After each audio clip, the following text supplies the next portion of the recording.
What would you say to a Christian who says, if one part of the Bible is false, then we can't trust any of it, and we might as well throw it in the trash?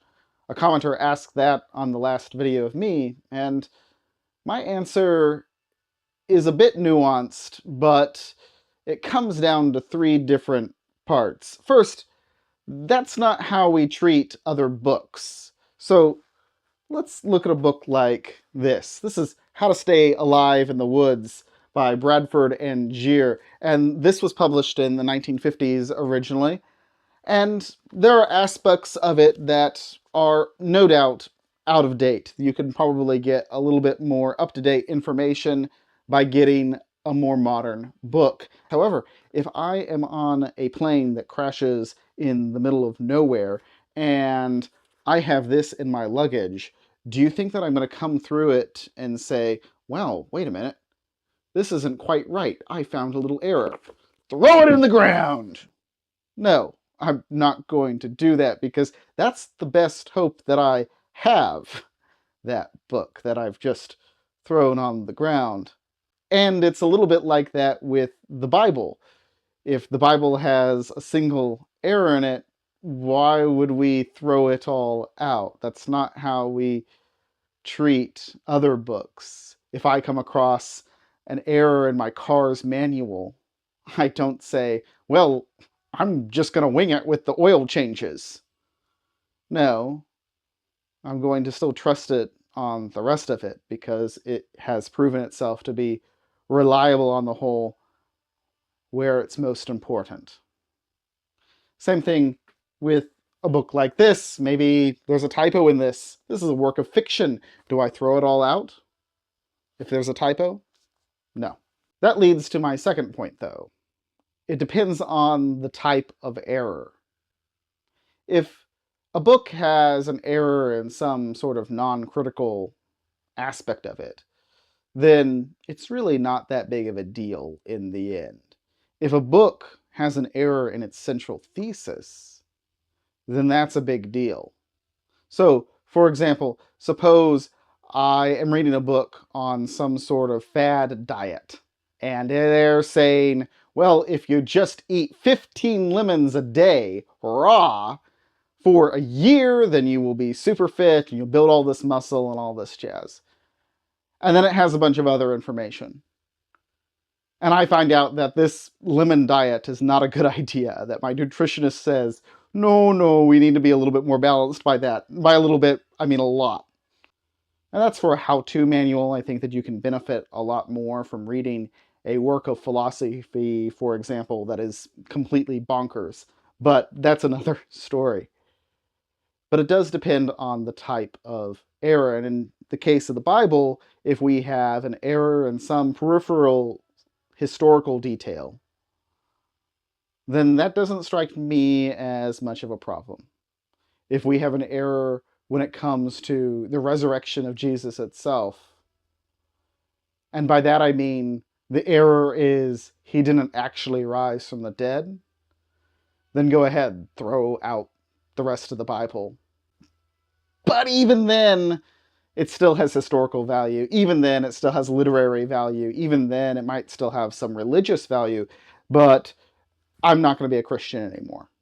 Jesus did not rise from the dead. I'm not going to be a Christian. If he did, then you could have a whole book of the Bible that just needs to be thrown out wholesale, and I'm still going to be a Christian. But this gets to my third point, which is that's not how we treat the Bible itself. Now, this is an ESV, English Standard Version. This is a modern translation. This is a very good translation.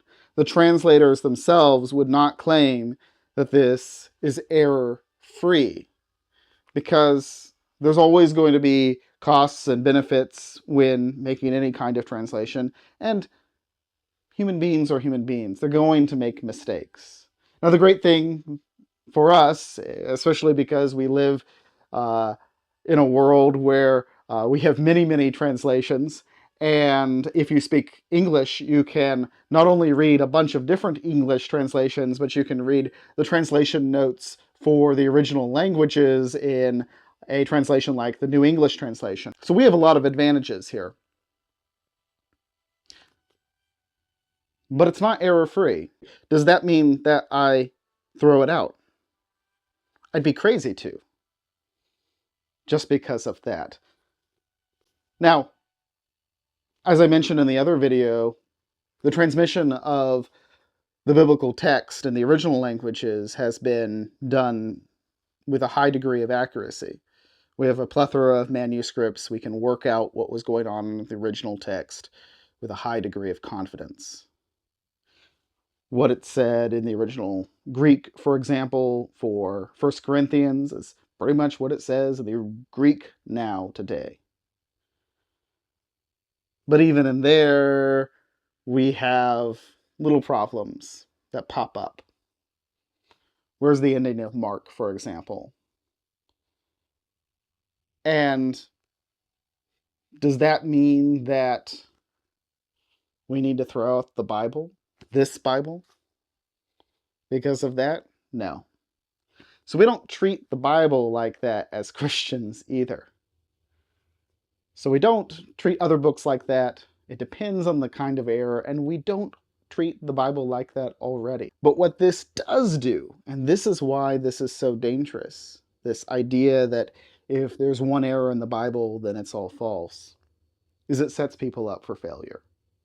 If you have a Christian who hasn't really studied this kind of thing before, and they find out, oh wait, translations aren't perfect, or we come across a Christian who says, wait a minute, there are little tiny differences between the original manuscript and what we have now, such that there were mistakes made in that, and that we haven't been able to correct them. And again, if you're well informed on this, that shouldn't be surprising, but it sets people up for failure because we teach kids this. And we're setting them up for failure. And that doesn't even get into gospel contradictions or supposed gospel contradictions or any kind of difficulty that we might have in the Old Testament. That's just stuff that is pretty much on the surface. So how do we approach this? How would I say that we approach this? I would say, well, don't get hung up on whether the Bible has one error in it or not. Get hung up on the much bigger question, did Jesus rise from the dead? Because if he did, that changes everything. And if he didn't, then we, of all people, are most to be pitied.